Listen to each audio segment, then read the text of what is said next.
All right, so I guess we're ready to start. Thank you all so much for coming. My talk name on the actual forum is kind of boring, but it's, how much is that API call in the window? So I'm Mark, I work for Plaid. I'm sure you all know who Plaid is. For maybe the people at home who don't, we're a financial data aggregator and integrator who provides services to make all the wonderful fintech apps work. Personally, I'm a cloud infrastructure engineer, which basically means I get up and I yell at Kubernetes and AWS and the network. I keep everything running so other engineers can focus on writing actual software. So this talk, I don't want to talk about specific things you can do in Amazon. There are lots of things you can do, but I really want to talk about it in cloud agnostic ways. So not set the setting, but how do you change how your company works to save some money? If you want to talk shop, come find me afterwards, buy me a beer. I will tell you all the ways that you're not doing things right, save you a ton of cash. But for right now, let's talk about how to build a sustainable program. So the first thing you want to do for figuring out what your costs are is, do you actually need to do anything? If you're not spending a lot on your infrastructure, this is not a great use of your time. If you have high revenue per user, if you're a CPA or something like that, saving money on your infrastructure probably won't make a difference to you. If you could save 10% on your infrastructure costs, what would that let you buy? If you're talking about a coffee, focus on product, sales, other things. If that's more headcount, now you can start talking about this is a meaningful investment. So just have a quick estimate of 10%, will that matter? Will it let me do something more valuable? And if the answer is no, that's fine. So when you want to talk about this, I really think it's important to think of it as a sea change, not a sprint. This is not a one sprint, I'm going to do this. Don't have an intern try to do this. This is a lifestyle change. You need to make your company think differently. You need to get every engineer to care about costs. Not obsessively, but just a little bit. This is going to be one of those things that I need to build a reliable system. I need to build a scalable system. I need to build an affordable system. And once you have that, then you can start making meaningful change. But if it's just, hey, I'm going to flip one thing and walk away, you'll get some benefit, and the benefit will go away. So when you want to start on a cost journey, what is this going to look like right at the start? So the first thing you're probably going to run into is waste. So I define waste as anything you can fix without annoying people. You have 10 years of logs when you really only need 90 days. You have servers that are just unused for some reason. Services that aren't set up right, configuration mistakes. You've allocated the largest database Amazon has when you really need the second smallest. These sorts of things. So these are easy wins. No one's going to complain if you fix them, so it's a great place to get started. You also don't need a huge amount of insight into your services. So basically anyone in the org can go in and fix these sorts of things. So next up are optimizations. This is the next phase. If waste was a black box analysis, this is the white box stuff, where you actually have to know, what is my service doing? Is it doing it right? So this, going into your SQL and fixing it such that you have an index. You need to be sort of an expert in how these systems work so you can fix them. This is going to means you have to have real expertise, real insight, and real effort, and you're going to have to talk with the service owners about this and get them on board. So, you could even have to migrate platforms. The next is choices. You should avoid trying to make choices, at least at the start, because choices upset people. These are hard decisions with meaningful impacts that you're explicitly giving something up to reduce cost. This is a hard trade-off. You're going up to someone who wrote a system in Python and says, no, rewrite it and go, because this isn't working. Shutting down a service, turning off a product, literally reducing reliability. If you're selling 3 nines of uptime, but you've built 5, you can dial that back. But again, these will upset people. You're not going to be able to do a lot of them. So save them to the end and try to find the highest impact ones you can. So where do you start? You pull up Amazon Cost Explorer, you get this graph. This is the sample data. It's completely inscrutable. So the first thing you need to do is figure out where your money's going. By default, it's here's a great big bill, here's a blob, good luck. All you know is it's going somewhere, but that's not really useful to figure out where. So effectively, you have a great big ball of tech debt. It's like everyone has dumped everything into one great big file, and now you have to pull that out. So what this means is you need to be serious about ownership. Who owns a resource, who uses it, and who pays for it. So if service X runs this database, they need to be marked as the owner of it. They need to say, yep, you're in charge of this is your fault, this is your problem, and it's coming out of your assigned budget. So what this means is you have to start labeling things. Start small, but establish targets of saying, in 1 month, we'll have 10% of our net spend attributable. Next month, 20, 30, 40. And you can get these numbers up pretty high. 100% is not practical, if only because there are lots of things in Amazon that's not taggable. Networking spend is infamously just not a taggable thing. So the next question is, can someone else do that? Because that's what I asked first. And there are a lot of SaaS tools that will try to do it. Some will promise to save money. They're not great. They can often be very expensive. We're talking 1% of your bill, which is pretty substantial at any scale. They don't have a ton of insight. So they will say yep, you're spending this much money on your networking costs, but won't dig into that. So you're paying 1% of these costs for them to just say it's a thing. They'll also give you some advice, but the advice you get will tend to be fairly generic. It'll say, hey, this server has low utilizations. Well, that's my hot spare. Rather than be able to say, oh, you've misconfigured S3. Oh, you have too much log data, or you haven't compressed your logs. They will lack a lot of the insight that would be really actionable and tend to give you some pretty surface level results.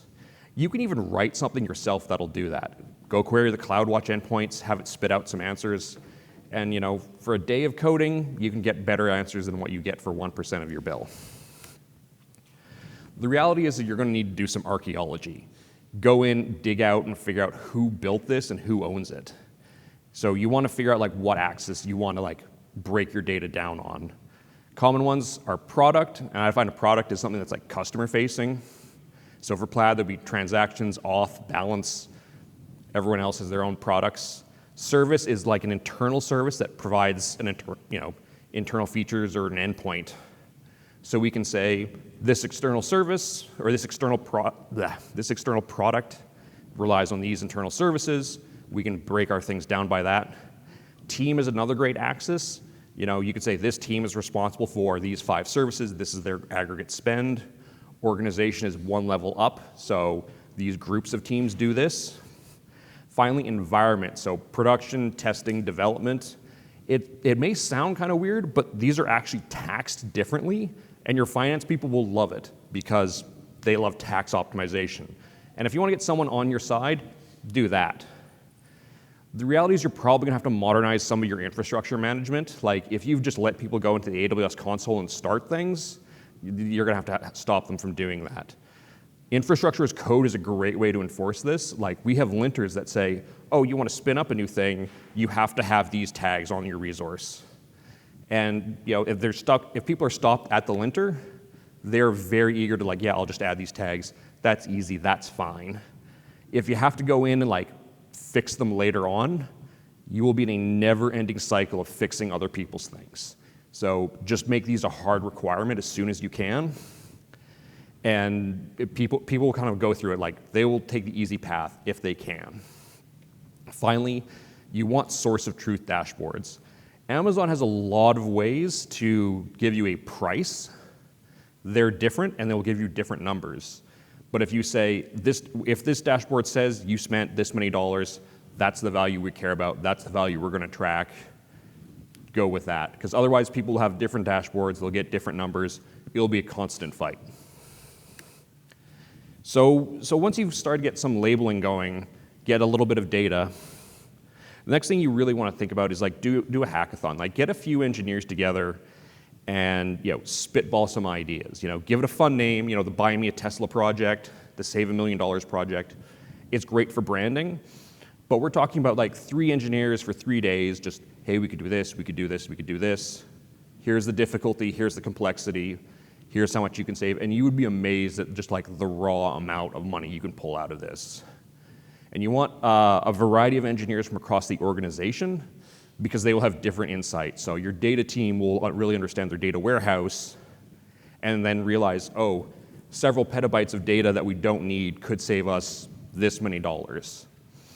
And at the end, you can just have an Excel sheet with like, here's the idea, here's the description, da-da-da-da. I still have people referring to hackathon notes several years later that we did of like, oh, well, we could do this. This is an idea. Here's how we could start. So it's a great on-ramp for people later on. And it makes you look actually really good. So it's good for the promo packet.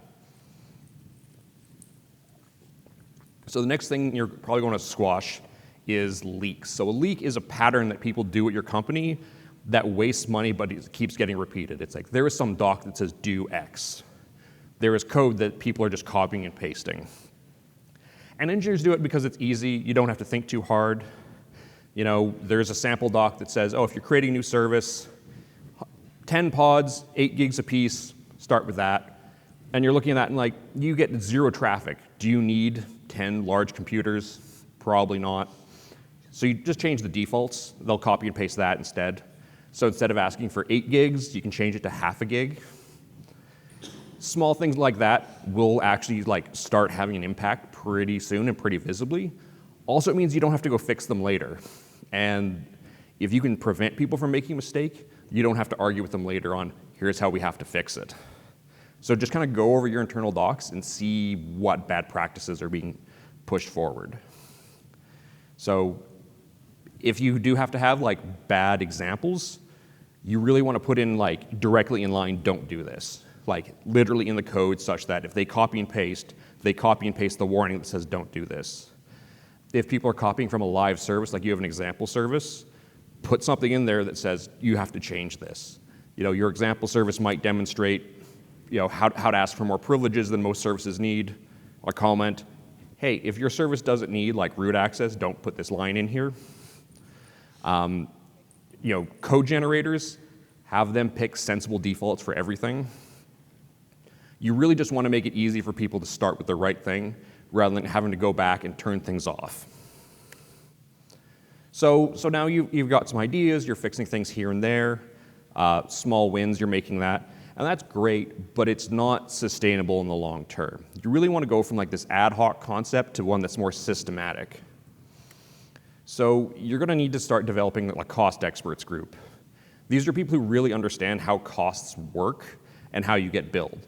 You want someone in your organization who can explain how spot nodes and on-demand nodes are billed, knowing the effect of your enterprise discount plan, reserved instances, compute savings plans, because all those matter. On your cost experts group, you cannot be the fun police. If your answer is no to everything, people won't talk to you. They will go around you. They will say, well, you're going to review X, but you won't review Y. I'll do Y. Which works until Y is twice the price of what X would have been, and people are doing whatever. So you want your answer to always be yes, but. Hey, that's a fine idea. Let's tweak it in this way. Hey, don't use S3 as a database. Use this other thing. Yes, use this. Turn on auto-scaling. Yes, yes, yes. So you just want to help people optimize and improve their plans. And then you can save no for the truly egregious cases. Someone says, hey, I want to read replica of the largest database in the system because I want to do online queries. You just tell them, no, don't build that. And then when you tell them no, they'll listen. So the next thing you want to do is change your RFC process. Everyone has one. Everyone has a proposal system. They talk about reliability and maintainability and all these other things. Make cost a section. Get people to make an estimate for what their feature or their service will cost. Amazon has a cost calculator. Do not tell them about that. Do not suggest they use it. It is inscrutable. Move on. Write your own in Excel. Focus on what engineers know and care about. Hey, I want to store this much data. I want this many services. I'm going to handle this many requests a second. You can figure out how many RPS a given service will take for resources by looking at what your existing services are doing. Then you can say, yeah, if you write it in Go, it should be about within this range. Because otherwise people will guess and they'll guess wrong. But if you give them like reasonable bounds, they'll hit things pretty good. Then for indirect costs that are hard to measure, metrics, monitoring, logging, network, backup, things that no one will think about, no one will care about, just put a tax on it. Just say, okay, here's what your base cost is. We're going to add 50% is just going to be other stuff, and that's your final cost. It's not going to be perfect, but you hit an order of magnitude, and you can say, yeah, your service is going to cost $1,000 a month, 10, 100. Then you can have discussions of, is this worth it? And most of the times it comes out as like, oh, this is going to cost nothing. Yeah, go for it. Occasionally someone will do the math and be like, oh, it's $1 million a month. We're not going to do that project. So it's great in that respect. Like literally whip one up in Excel. This is what we do. We just say, hey, give us your pod count, how many requests, add on any storage, These prices we just take from Amazon's public price list. I'm sure we could get like more accurate if we could baked in all our discounts and all this other stuff. It's just not worth it. This is close enough to accurate. And when people say, oh, how did you get this? I can just point to the price list rather than saying, well, I spent a week reading our enterprise service agreement. Next, you're going to have to start proactively reaching out. No one thinks they're the worst service. No one thinks they're the problem. I've had to go up to people and say, like, hey, we need to fix your service, and say, oh, we're not so bad. How bad could we be? And it's, you're the worst. You're spending this much. I'm like, oh, that much a month, that's fine. No, per day. You're spending this much per day. And they're absolutely shocked. So you want to go out and find them, because they won't realize it themselves. A good place to find problematic services is if you normalized request volume by resource consumption, that's a good place to start. If every team is doing 50 up to 100 RPS for every CPU core, and some teams doing 5 or 1 or 0.1, go talk to them. It might not be perfect, but there's probably a problem there. Like I said, no one thinks they're the problem, so do be nice. Then you want to start talking how you fix these services. We've written a single how-to doc that covers the major ways that you can fix your service. We customize it for each service and tell the owners, hey, these are some options.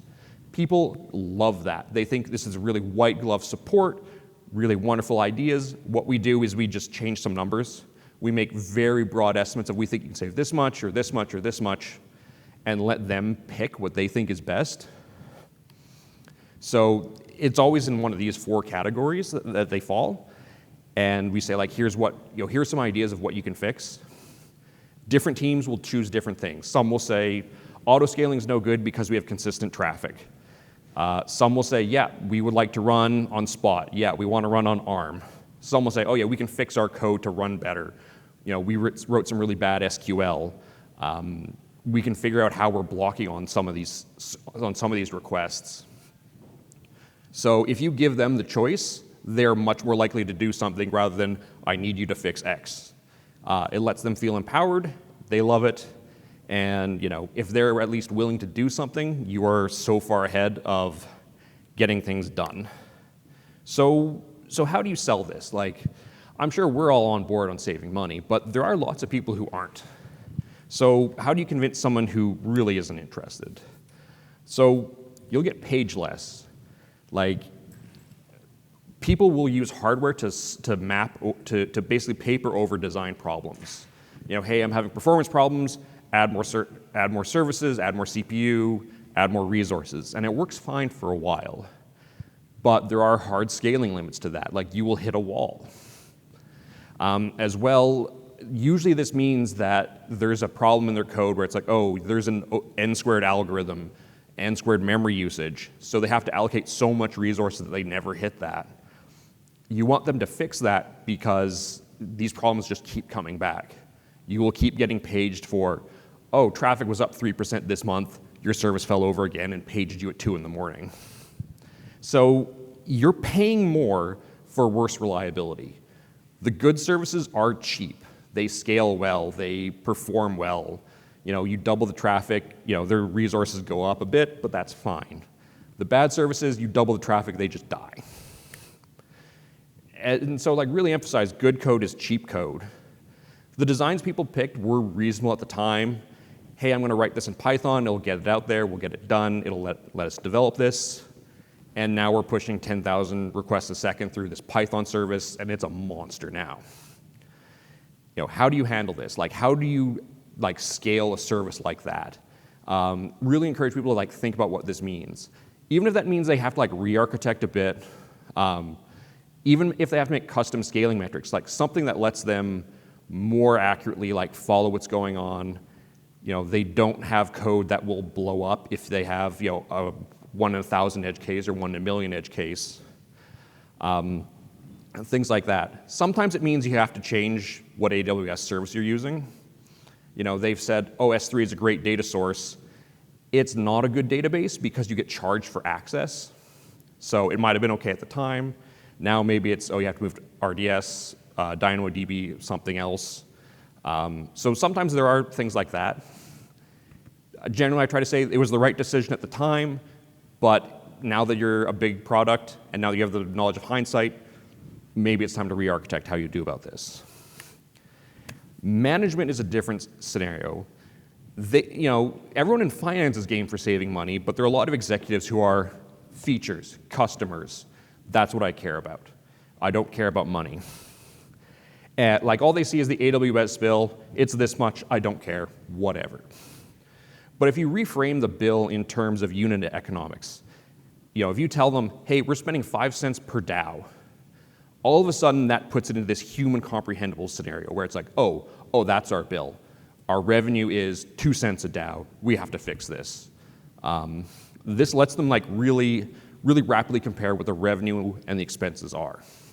And maybe it'll come back and say, well, it costs us 5 cents a DAO, but we're making $1 a DAO. That's fine. Whatever. Do what you want. But for a lot of startups, you have no idea where those two numbers are. And if you can put them in sharp relief, you can then say, this is worth it. This is worth a lot. This is worth a little. It's a great way to sell this. As well, management will often come back and say, can you give me more details? If you say no, but if we invest in this, yes, we can. We can break this down by region if we have more insights. We can break this down by product if we have more insights, if we can invest in this. So you give them a little teaser because figuring out, dollar per DAO, you can write a Prometheus query today that'll give you that answer. If you want to break it down by dollar per DAO per subreddit, that's more work. We can invest in that. So what's going to go wrong? Tons of things, because this is a big product, you're new at this. Things will go off the rail, so you just have to expect it. You're going to have a cost blowout. Basically, someone's going to do something, and your bill is going to jump by 10%. It's going to be a surprise, because no one is going to do this on purpose. We had someone turn on additional CloudTrail logging, so you can process the event once for free, but twice you pay. You get up one day and all of a sudden it's we spent how much yesterday? You could change how you access data, like S3 and Dynamo. They'll scale as much as you want and charge you for it. You don't realize until all of a sudden, hey, my bill's gone up. Or even small resource changes on a big service. Someone says, I need an extra gig of RAM on my 500 pods, 1,000 pods, 2,000 pods. That's a lot of money. Your Kubernetes will spin up more and more nodes for it. It'll be fine. But all of a sudden, we have twice as many computers running today as we did yesterday. Whoops. So no one's doing this intentionally, but it is going to happen.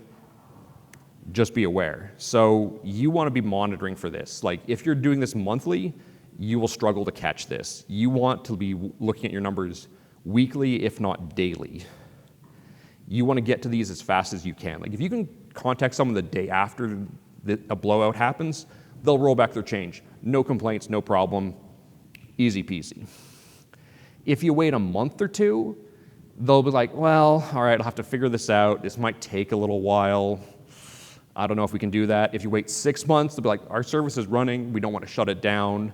It'll be a big deal. So the faster you get on them, the faster you fix them, the less of a fight it'll be. People will revert a change if you get to them quick.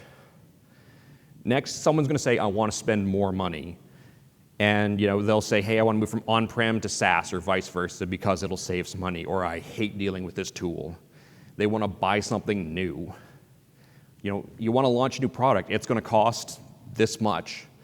And if you have your static Excel sheet that says we're going to spend this many million a month, you have to bake that in. You have to bake in your expectations of next month it's going to be higher because our company grew 3%, so our expenses should also go up by 3%.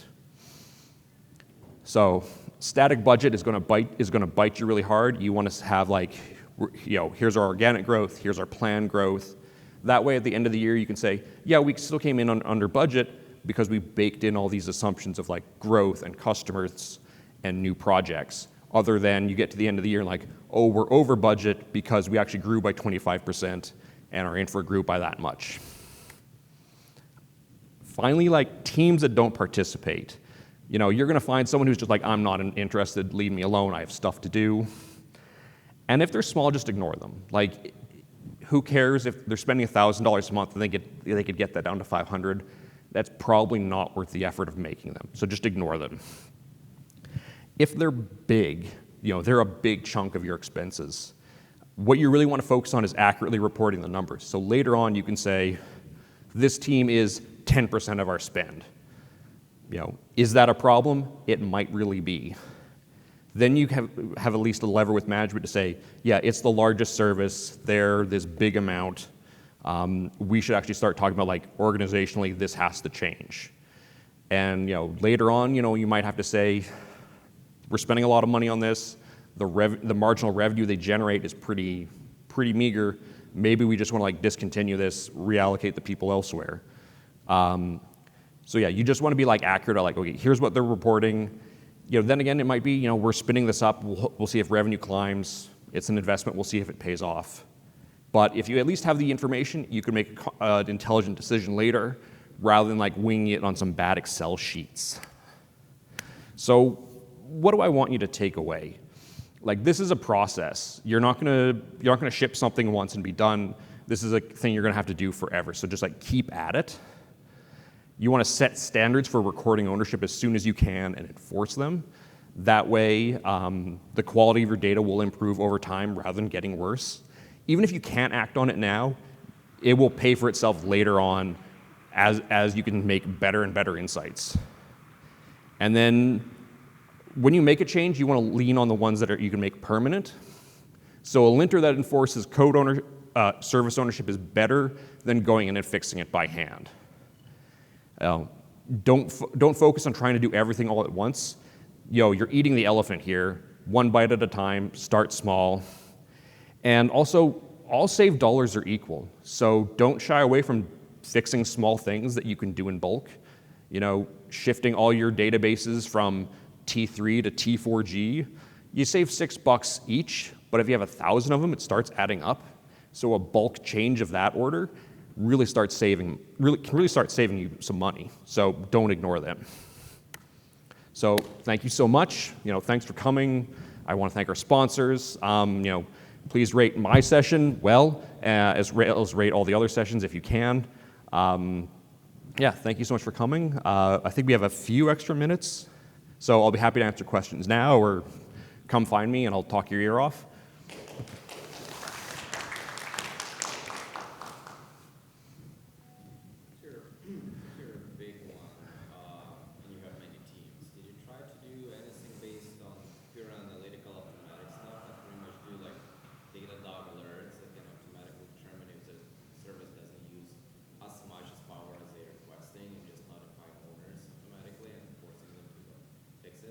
So the question was, could we use alerting and automatic notification to tell teams if they're not doing things well or not well optimized?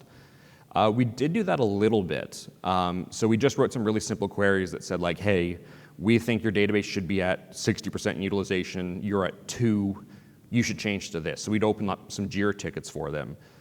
Some of them would get actioned on, some of them wouldn't. It's a little, people don't really like it when Jira shows up and says you must do something, but it does sort of let you track and say, oh, we have this many dollars of savings that this tool automatically found. If we just fix these, that's a big chunk of cash.